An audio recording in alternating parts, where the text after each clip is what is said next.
অপরাজিত রংপুর রাইডার্সের মুখোমুখি এবার খর্বশক্তির খুলনা টাইগার্স। তবে এবার টাইগারদের ডেরাতেই নিজেদের অস্তিত্বকে বিলীন করে দিতে বসেছিল নুরুল হাসান সোহানের দলকে। শুরুটা মন্দ হলেও খুশদিল শাহর ঝড়ো ব্যাটিংয়ে চোখে সর্ষে ফুল দেখছিল মেহেদী মিরাজরা। লক্ষ্যটাও দাঁড়ায় পাহাড়সময় লক্ষ্যকে তুড়ি মেরে উড়িয়ে দিতে শুরু থেকে মারমুখী ব্যাটিং দেখান নাইম শেখ, সঙ্গ দিয়েছেন কাপ্তান মেহেদী মিরাজ। অপরাজিত রংপুরকে পরাজিত করতে কি পেরেছিল খুলনা, সেটাই জানবো রিপোর্টে।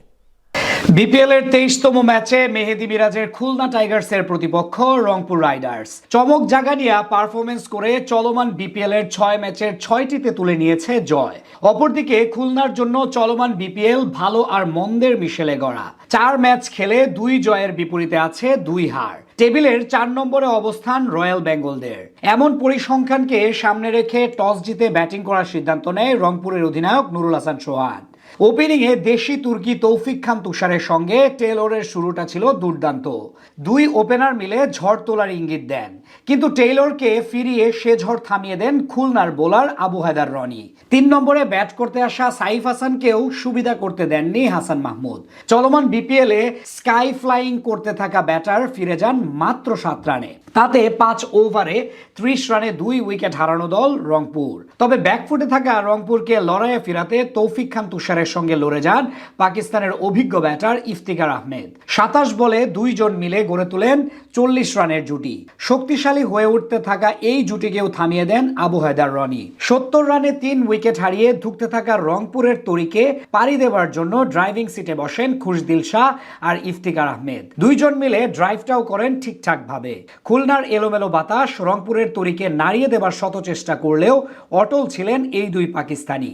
সময়ের সঙ্গে হয়ে ওঠেন মারমুখী। খুলনার বোলারদের ওপর দিয়ে চালাতে থাকেন তাণ্ডব। মাত্র 23 বলে গড়েন 50 রানের পার্টনারশিপ। 2 ব্যাটারের ঝড়ে বেসামাল হয়ে পড়ে খুলনার বোলাররা। শেষ পর্যন্ত খুশদিল শাহর অপরাজিত 35 বলে 73 রানের ইনিংসে 186 রানের বিশাল পুঁজি পায় রংপুর রাইডার্স। 188 রানের লক্ষ্যে ব্যাট করতে এসে খুলনাকে ভালো শুরু এনে দেন নাইম শেখ আর আফগান ব্যাটার রাসুলি। 2 ওপেনার মিলে 4 ওভার শেষে ওভার প্রতি প্রায় 8-এর কাছাকাছি রেটে রান তুলেন। তবে 5ম ওভারে রংপুর পেসার আকিব জাভেদের কাছে আউট হয়ে প্যাভিলিয়নের পথ ধরেন রাসুলি। 31 রানে প্রথম উইকেট হারানোর পর ব্যাট করতে আসেন খুলনা ক্যাপ্টেন মেহেদী মিরাজ। আর উইকেটে এসেই দেখাতে থাকেন captain leading from the front. শুরু থেকেই আগ্রাসী মেজাজে ব্যাট চালাতে থাকেন মিরাজ। ব্যাটকে নিজের কাবু বানিয়ে উইকেটের চারপাশ দিয়ে শট খেলতে থাকেন। তাতেই 10 ওভার শেষে খুলনার স্কোরবোর্ডে জমা হয় 86।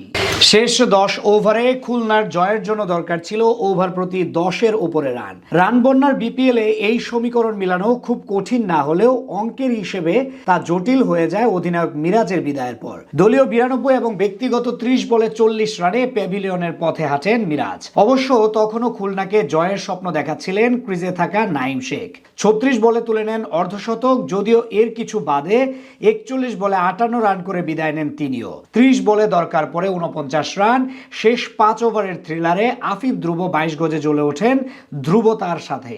কিন্তু এই বাহাতি 15 বলে 29 রানের ক্যামিও খেলে বিদায় নিলে তীরে এসে তরি ডুবে খুলনা টাইগার্সের।